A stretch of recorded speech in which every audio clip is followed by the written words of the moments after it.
Are you gonna give me your favorite things, dude?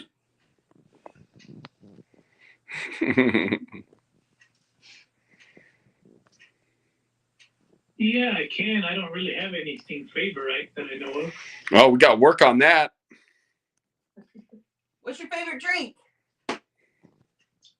Water. Water. Coffee. Water and coffee. Okay. What's your favorite candy? I don't like candy. Terrible. Okay. What about snack? You have a favorite snack? Oh, I like chips. What's your favorite chips? Doritos, but I don't eat them because they're not good for me. Yeah, I eat anything. Dots, pretzels. Are good. Cut. Didn't I have a pen here? Oh, the pens are gone. All right. Well, I can work with that. How you doing? Good. Go for it. I'm just going. Okay, let's see. I'm gonna all right, welcome y'all to community Q&A. I'm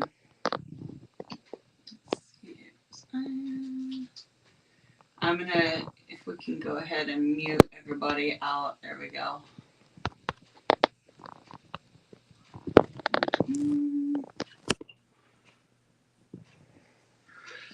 So we thought we would talk today about preparation, you know, because we're in preparation for our Epic Intensive, right? Lots of things going into it, and it's something that we actually studied quite a few years back. We have a bit of training in regards to, you know, what was it, babe? The amount of hours you prepare or for your event or whatever it is you're doing, whether it's a speech or a talk, maybe a meeting, that you should double that time in preparation. That's our man. Actually, that's where we learned. So a good friend of ours, Jan Potgieter. Oh, that's right. Did you start the recording? Oh, I did not. Recording in progress. That's what happens when you have me start. It's all good. It's all good. We're here. All right. So today we're going to talk about what? Got to start fresh, babe. No, she's like, what? The recording started for those who are watching the recording. Yes. Okay. So we're talking about preparation. Gosh, you're much taller than I am now. You look taller with that hair. I love it. It's cute, by the way. But okay. Sorry, go ahead. Distraction. Screw. Forgive the hot flash. We'll heat it up right now.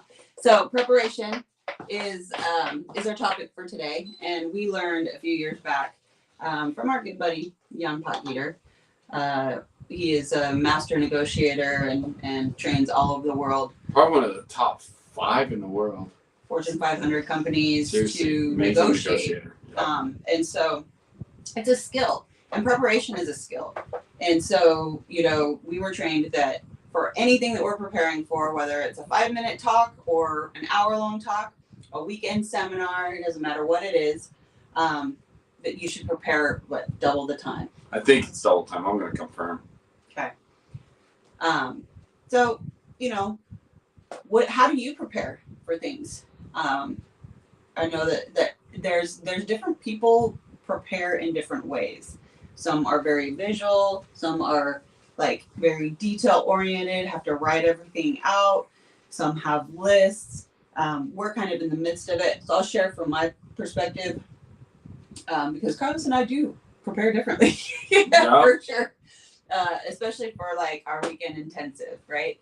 And there's nothing that shows you how you prepare more than when you're trying to train somebody else. Okay.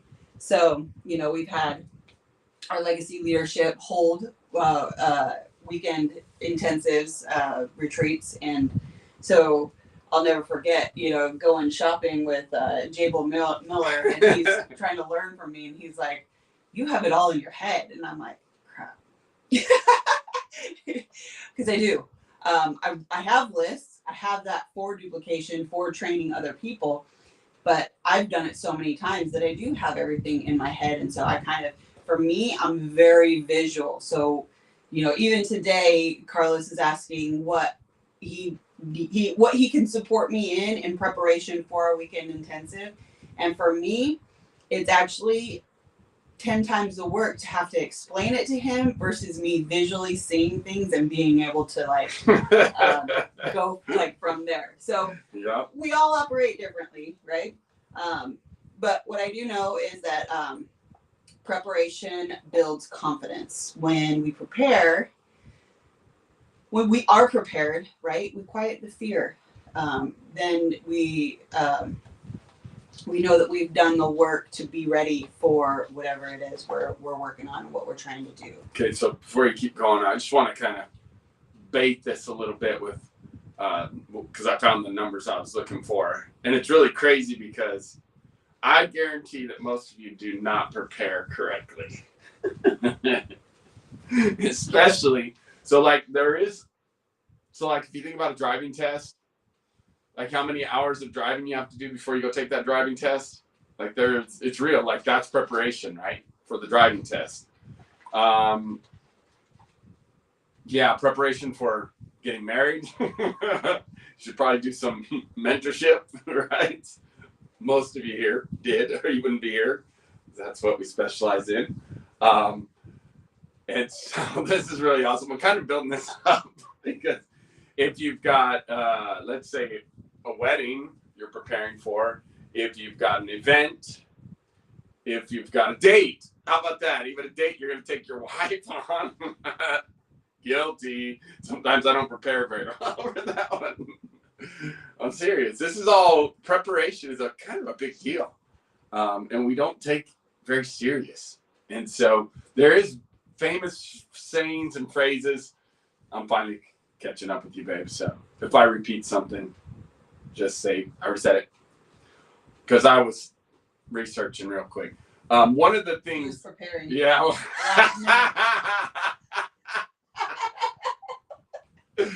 Touche. Bling. Like totally. I was looking for statistics. Thank you. Yeah. On the fly. The numbers. I'm a numbers guy. Dang, now you squirreled me and I lost my train of thought. That is so perfect because I always do that to you, right? You're like, fair play, finally coming back at you. But preparation when preparing for a date, that's what I was saying. Anyways, I'll just get to the numbers. I had a point and I totally lost it. That's okay, though. That's totally... You guys, there's a song that says, how does it feel? I know, for real. It's a Rolling Stones song. Okay, so your preparation time for every hour, you should prepare an hour. This is the experts say this. For every minute of presentation, like let's say you're going to present educational thing like us, 30 minutes, right? We're going to prepare, we're going to have 30 minutes of a thing right now. They say to prepare an hour for every minute. That's what the experts say. Now, again, that's cold turkey. I would say that. For us, it's true. We put in 30 hours at least to prepare for this stuff, for sure, if you think about it. All of our mentorships, whether it's our mentorships, whether it's our experience with, working with clients, is definitely what prepares us for. Yeah, so the ratio is 60-1. And the men's and women's group. 60-1. Yeah. So it's really crazy. And I remember Jan telling us about that. Like, if you're going to do like a 30-minute presentation, that's like, you should definitely spend a lot of time getting ready for that. And he works on like multi-billion-dollar presentations, multi-million-dollar presentations, and it's helped multi-billion-dollar corporations. Some of the, it's the, Fortune, it's not the Fortune 500. He's worked with Fortune 100, some of the top countries in the world, or companies in the world, to help them negotiate. And negotiation is a huge part of business in those big corporations, and preparation. Some fun facts and stories kind of going back, setting up why preparation is so important, right? And then the overwhelming thing Or like, oh, I didn't even prepare 5 minutes for this meeting with a client, or 10 minutes before I, met up with my wife for a meeting or a presentation. And for me, preparation for a presentation is like a big deal for me. Like, I love having bullet points. You know, Chantel, I create bullet points. I create stuff before I walk into a meeting. I always have my journal with me. Case in point, it's not right with me right now, but normally I do. Oh, man. And so 60-1 preparation. Oh, so he would talk about how they would do, he worked with companies that were going to present to like get a contract for like Coca-Cola or Pepsi or some major, right? And they want to do some kind of work for them. And they would go, maybe they're going to get a contract to handle all of their software, right? For their company. And so they go in, and Coca-Cola is actually making like 20 companies pitch them, because the contract's like multi-million-dollar contract. It's not just a few $100,000. So why I'm saying this is so then the company that Jan Potgieter would work with, he would train those people how to prepare and tell them, this is what you got to do, this, you got to do your research on this, this, and this. And then he has a whole like formula for negotiation. And you won't even take 5 minutes in this whole formula. And he taught us this. He taught it for dealing with real estate. We went to one of his negotiation courses for real estate. It was awesome. And business, and why it affects your business, but it also affects your communication with your spouse. It really does. Because it's like the golden goose of negotiation is actually collaboration of all parties.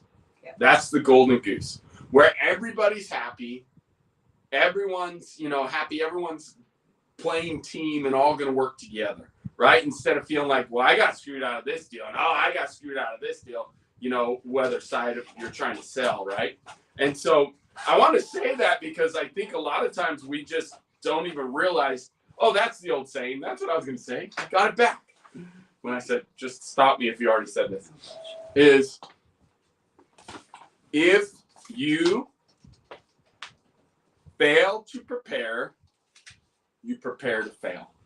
Many, many, many successful people have said this. How's it look on that? He's like, I guess it's okay. We're doing live over here too. We're trying to do a little more live streaming. So, and so that's a big deal.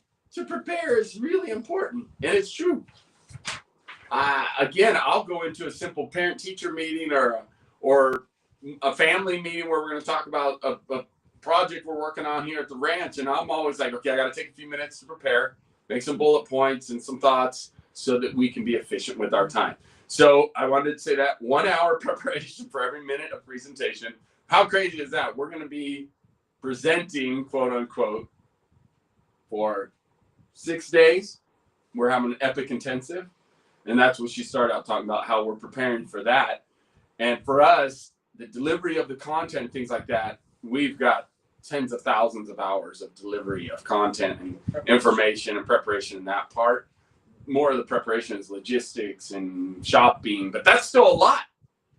So then it's always interesting. Chantel and I have been doing this for so long, in thousands. When I start wrapping my brain around, I'm sure it's thousands of events now. From little webinars to big events to 1-day events to 3-day events, whether we were helping with them or putting them on ourselves. Why am I telling you all this? Because that was all preparation for what we're doing now. But it's always interesting to me because we are raising up some leaders in this community to do what we do. And we're always like, well, just do it. It is sometimes feels that way. Just do it. I'm more that way than Chantel. Just do it. Right? I'm here and I'm just doing it. Right? But the reality is that the truth of the matter is we've prepared hours and hours and hours and hours and hours and hours and hours and hours. I mean, when I'm saying thousands of hours for sure to do presentations, to do events. I mean, I've presented for so many different companies, for our own companies, for others. Like, it's insane when you start putting the numbers to it and the amount of time that she and I have actually put in. So then it's like, no wonder we can actually just step in front of the camera and start talking about stuff, content, ideas. preparation. Preparation. Yeah. So you're talking about events, but I kind of want to run through a list. Like there's preparation in business, there's preparation in dating, in marriage, right? And then events as well. So the events part. So sorry, one more number because I'm a numbers guy. I'm sorry because I know that kind of overwhelmed you. 60-1. There's also that's for presentations. For a 1 hour presentation, though, they say 10 hours of preparation, so it's 10-1. So the extreme is like 60-1. If you've never ever done anything in that like category, you need to really buckle down and do your homework. But if you're, you know, a little more versed and a little more experienced in it, then 10 hours for 1 hour of presentation to have a legit solid presentation and practicing over and over. And again, I'm talking about presentations, but everything can be a presentation. Like a conversation with my wife, I do if it's something I want to help negotiate and change her mind, I take the time to prepare. So in another one, the final one, high stakes or complex presentations, you might aim for 2 to 3 hours preparation for every hour of presentation, given the type of premium service or whatever business you're in or whatever it's for. And then, yeah, there you go. Now we'll go on. Just the numbers. Okay. So you're on presentations. I'm going to just go through for events. Events. Right? So in events, preparation reduces pressure. It allows the spirit to flow freely because you've already done your part, right? Excellence is spiritual. It's how we honor what we're called to do. Yep. The atmosphere is built before anyone walks in. So that is definitely something as far as our event, Yep. what I like to focus on. The Environment. atmosphere, Yep. the environment. So important. Great. And the truth is, the more prepared you are, the more present you can be. And that is crucial. It's crucial for me personally, because once our clients arrive, whether it's at our home, on the ranch, or whether it's in an Airbnb somewhere in the country, my goal is to be present. If I'm thinking about all the things because I haven't prepared, I have not prepared, then I'm screwed. Then I feel like a ball of stress, and that's not fun for anyone. Then it doesn't allow me to like actually be present. So that's a big part of it. So that's events. Yeah, and events, by the way. Yeah, when I think about that, we have come a long ways in even preparing for an event. Like, for instance, today we actually she timed it just right and had the cleaners here, which was awesome. It was awesome to have that and come home from our workout, and then the house is prepared in that way, ready, like you're saying, the environment. Almost. And then there's less, I mean, we still have some stuff we need to set up and things, but it's clean. It's not like we're having to come in and clean before the event. It's a done deal. And that was pretty cool walking in. It's like, man, you can smell the cleanliness. You can see everything's all shiny. And it's like, wow, it does create peace. Like, okay, this is one step closer to being prepared for the event, which starts tomorrow at 5:30, dinner time. Keep going. Okay. So then in business, okay, in business, preparation builds credibility. People trust consistency more than charisma. Okay. Systems are preparation. They keep your emotions from running your business. So what's the phrase? Systems. System dependent instead of people dependent. Yeah, right. So, and I would also add to that policies and procedures. Mm-hmm. It keeps the emotions out of it. Man, it's taken us years to really implement that, because I want to help everyone and want to give everybody a good deal. And policies and procedures helps to regulate that and also allows you to scale and duplicate. Yeah. Preparation creates momentum. It's what allows creativity to actually produce results. When you prepare, you attract opportunity that matches your readiness. Don't pray for overflow if you're not building the structure to hold it. That's where things, what's the word?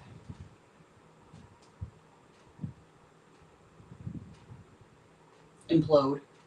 Yeah, sure. If you don't have the structure for a mass amount of business, that's when things Oh yeah, go awry. true. So, anything else on that in business part? Yeah, I mean, business stuff is a big one for me, for preparation and how important that is, and what you prepare for, you will receive. So in business, like Chantel brought up about the imploding, like we've worked with companies. We had an opportunity to work with a multi-billion-dollar company, and it did implode. It went out of business because they had too much business and they weren't ready for it. They couldn't handle it. And Carlos helped grow it so fast. Yeah, it was crazy. It was crazy how fast that business grew. And it did. They could not handle all the business, and it went out of business because of that. It just, they couldn't handle it. The customer service went to, and it just imploded. Mm-hmm. So again, what you prepare for, you will receive, and you want to prepare for good things. And that's one thing I want to talk about too. And we'll get into it, I'm sure, in marriage and relationships more so, but it is business too. If you're trying to prepare for your business to not suck or to not be sued or not, like all those preparations, like I get it, insurance, attorneys, having contracts, having all non-compete, and like those things are some good business practices and policies and procedures, like I said. However, if that's your main focus, you ain't gonna be in business long. Like, people don't like people that are worried about all these kind of take place in their business, so they're trying to prevent the problems. That's a different kind of preparedness, just so you know. The energy of that preparedness matters. Okay. Moving on. Yes, ma'am. Okay. Dating. Ooh, some of you are in the dating world, or you should be, or you're practicing. So preparation is healing your past so you don't project it, right? It's doing the inner work before asking someone else to do life with you. So triggers to triumph, right? Good. Working through that stuff. Preparation builds discernment, so you recognize peace instead of repeating patterns. And I would say, preparation helps with awareness, right? Awareness of our cycles and awareness of somebody we're interacting with cycles. So when we understand, again, we have those tools available in Single to Married, so that you are prepared. That's what it's for, right? Because there are things that come up when we're getting to know somebody, when we're learning, especially if we're healing from our childhood or past relationships. It doesn't matter what it is. But we also have to, that is part of the preparation, so that when we do enter into that space of relationship, that we are prepared for it, and we have tools to handle what comes up, because you're talking about two human beings who are coming together. So preparedness. Yeah, for relationships, it's huge. Like, are you preparing to receive what your parents did or went through? Or are you preparing for or trying to defend against preventing toxicity in your relationship? Because sometimes when you're so focused on that, that's all you can see is the person that you're with is so toxic. Well, I'm trying to prepare. I don't want, someone that's going to gaslight me or a control freak or whatever. And it's like, that's all you can see in that person, because you're so worried about it and trying to prepare against it. So if you're preparing for epic, like we talked about, the tools that we have, it's a different mindset and a different heart. Like, what you're doing now is preparing to have epic by creating epic. Well, and I think the environment, the atmosphere. I think what is important there with what you're talking about is what you feed will flourish, right? So where our focus is going, that's what we're going to create. We're going to attract. We're going to feel. We're going to see through the lens that we're seeing through. So we need to be aware of, and that's all part of preparation. Be aware of what lens we're seeing through. Are we able to see through a clear lens, or is it clouded? Is it smudged? Is it, a certain color because of our experience or what we've seen in life, right? So we can We can operate from a whole different place if we have cleaned our lens. We've really done the work, the inner work. And I think some of the things I'm recognizing with the culture we work with, working with the previously Amish, the previously Mennonite, or even just Amish and Mennonite, it's the culture, right? The culture's still there, how they were raised. There is a lot of like preventative energy. I got to prevent my kids. I've got to prevent the world from coming into my home. I've got to prevent my kids from having electronics. I've got to prevent them from wanting, my kids or my family from wanting to drive a car, right? And we're going to drive a buggy instead. Like, again, they're doing all the things they can to restrict and prevent. And it's interesting because I realized what that creates as a habit is like, then that whole culture is like concerned about what's going to go wrong. Fear. It's a fear culture. Fear of what's wrong. And what's interesting, when I came into this relationship with Chantel, I remember that. I remember that transition. I remember her saying, how can you always ask me what's wrong? There doesn't always have to be something wrong. I mean, think about that. But it is a muscle. It's like, what's wrong? What's wrong? Like something, she breathes heavy. What's wrong? She looks a certain way or goes, well, makes a face. What's wrong? What's wrong? Do you see what I mean? What is that feeding though? And it's literally like, well, here's what it does. A cultural thing. Subconsciously, it then creates, I feel like I have to come up with something wrong, right? And that was a conversation that we had a long time ago. It was like, when you're asking me what's wrong, like, I feel like I need to give you something that's wrong. And that's where the focus is. That's where, that human nature, like, it's cause and effect. Like, if you're asking about what's wrong or you're feeding the fear, you're going to get those things that we fear, right? So why I'm bringing this up is because preparation is a form of what you're seeking, what you're going, what you're expecting. Right. So you're preparing for something, then you're expecting it to come to pass. I literally, right before we got on this, I just saw something quickly, and I want to say this. It was cool. I saw somebody post that they spoke to their person that does their payroll and told them to 5x their paycheck. Now they were self-employed, and it was like before they made the money. I can totally relate to that. I remember doing that same thing, and I did some research and found out what the average, when we were living in California, the average CEO, what they made. I wrote out a contract for my business. I was the CEO of our company, and I was like, we're a multi-million-dollar company. Why am I being paid like we're doing, six-figure company? And I was like, this is crazy. And so I did the research, and literally I made the decision, I'm going to pay myself like a CEO, like an average CEO in the state of California. And so it changed everything because it snowballed out to the value. And so it was like I was preparing, though, for us to level up in our business, in our lives, in our family. And I think when I did it, we were actually living in a camper and tent. I think it was during that transition when we were from the apartment to the house, because we had just applied for a house. We didn't qualify. Thank God. That's a whole nother story. But my point in saying that is like I had no reason to prepare to make that kind of money as a CEO when I'm living in a camper next to someone's house and my son's sleeping in a tent in the backyard. It was like really strange. Now, yes, we were in between, but the point is, look at what we were doing. We weren't staying at the Hilton or the Ritz-Carlton in between. It wasn't like that. Preparation. Okay. Keep going, babies. Yeah, moving on. Sorry, I've got a time schedule. I've got stuff to do. Speaking of preparation. we gotta get on it.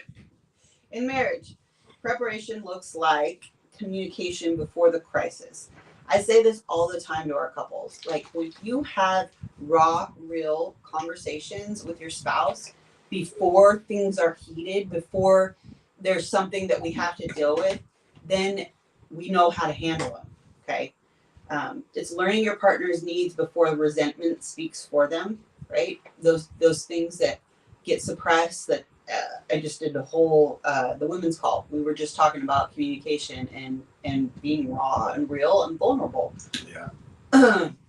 It's showing up emotionally, not just physically. Okay. Prepared couples aren't lucky. They're intentional. We talk a lot about intentionality. Carlos and Chantel, a great marriage. Carlos got lucky. He found an awesome wife. I did get lucky. I married up, but still, it's work. It is. It's all work. Luck is work, by the way. It's just get lucky because you do the hard work for it to show up. Luck is what you see.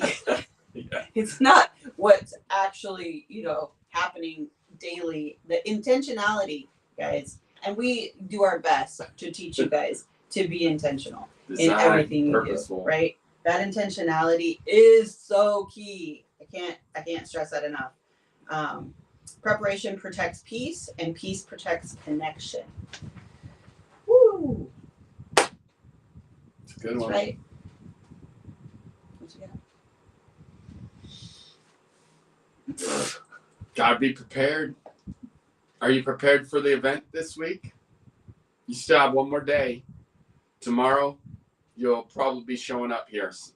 Most of you, some of you that are on this call with us, and that's what's cool.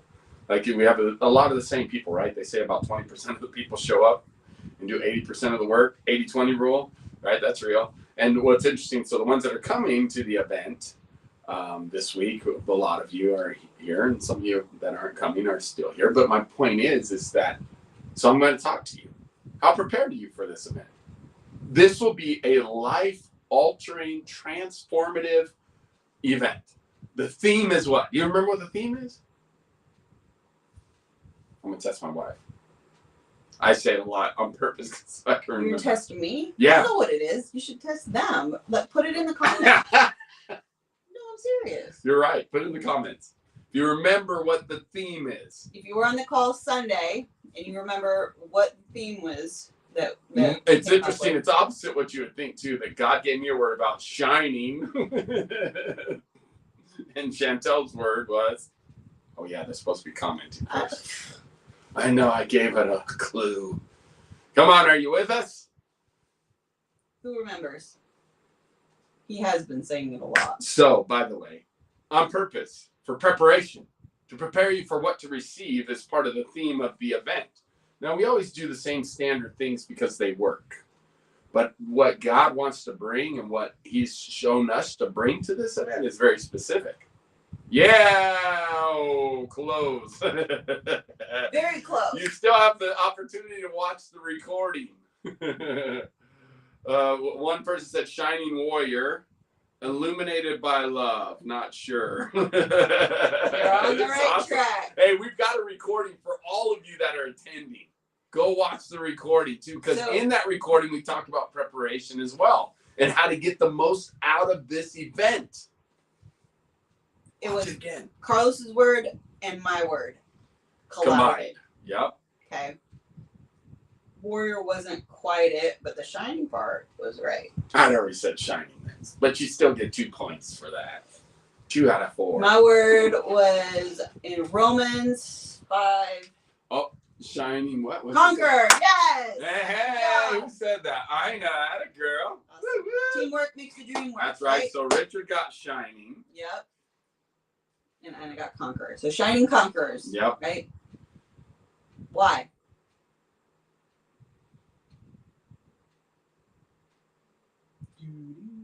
Right. Shining conquerors. It is important. And what does that mean? Again, go back. If you go back and watch the video that we did, because we did a what we call pre-game Zoom with all the people coming to the event. Even that. Hello. What was that for? Preparation. Oh, what did she say? I can't see it. I got my bifocals on. Yes, we can shine within when we go through challenges. That's right. That's right. That's definitely part of it. Shining and conquerors had to do with conquering, being victorious and fighting, willing to fight. That's another thing about the culture that they were taught from birth, the Amish and the Mennonites, to not fight. And so it's like, oh no. The Bible has many examples of fighting battles. It's a battle of the mind, a battle of the spirit, a battle of the physical, even to overcome our physical limitations. It's a battle. So we got to be conquerors. So how do we fight the good fight with love, but yet know that some blood may be shed? Like, seriously. If it was easy, everyone would do it. And really you only get growth and strength and better through the hard, through the suck, through the frustrating, through the darkness, actually. Why do you think God created the darkness? Have you ever stopped and think about that? It says it in the Word. He is the light, but he created the darkness. Now, why would he do that? He's so mean.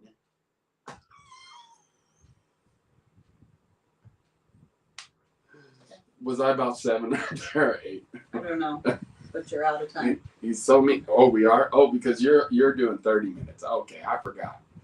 We are technically trying to keep it at 30 minutes. So, preparation. Those of you attending the event. Wait, Epic you went on this intensive. whole 7-year-old rant, Mm-hmm. but you didn't address the shining. That's right. Okay, so give it. You've got 1 minute to give the shining. Shining has to do with the darkness. You can have a candle, a little match in a pitch black room, and a tiniest, littlest flickery of light will light up a whole room. Mm-hmm. Unbelievable. One of the greatest examples of that was a candle in a huge gymnasium that was pitch black. I couldn't see my hand in front of my face. And a little candle all the way across the gym, and I was like, wow. And that's the thing. Shining the light. Shining conquers. Shining with love. But shining, do you know what shining means? You're going to have to talk. Seriously. You've been taught that too, not to talk. You're going to have to be bold and stand out. That does mean shining. I'm sorry, it does. It's part of the process. And part of that is what we're going to address. Your MVP, your identity, your story of why you should be shy and quiet, not seen and not heard. Just sit back and be humble. Why do you do that? Because, I don't know. It's terrible. I know, because I'm making fun of that because it's used to control. Just be humble. Like, that's what the word says, but that's not what it means. Yeah. The humblest man in the Bible was considered Moses, and he was a freaking bad warrior. Why did you say it? I don't know, because I'm afraid, like, they'll cut it out or something. Moses was awesome warrior. One of the greatest warriors to ever live. Fight, battle. David was a mighty warrior. Like, seriously. Time to be bold. Time to speak up and speak out. And know that's where true success and confidence will come. It will. To a next level. We love you. That's We right. believe in you. Go listen to the video again and prepare for the event, because just by listening to it when you're traveling, because you got all day tomorrow, you're traveling either on a plane or on, whatever, on a plane or you're driving, listen to it. Take some notes on it. That will be your preparation, because in it, I actually tell you to do some things.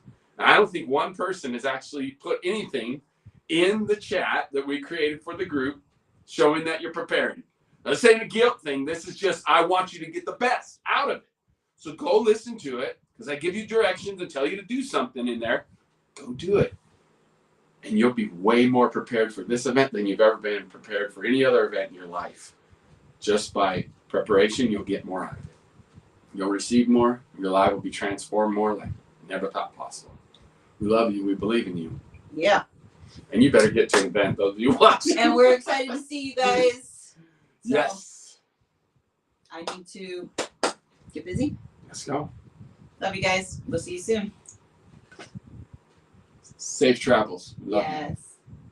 See you soon. Oh, did you make the announcement? No, you didn't. About the, we need to put that in the chat. Can you stop that? Yeah, we will. But that's behind the scenes. But yeah, the chat for we're not going to be doing that. Yeah. The chat. Do that. Thank you. Let's see. All right. Take care, y'all.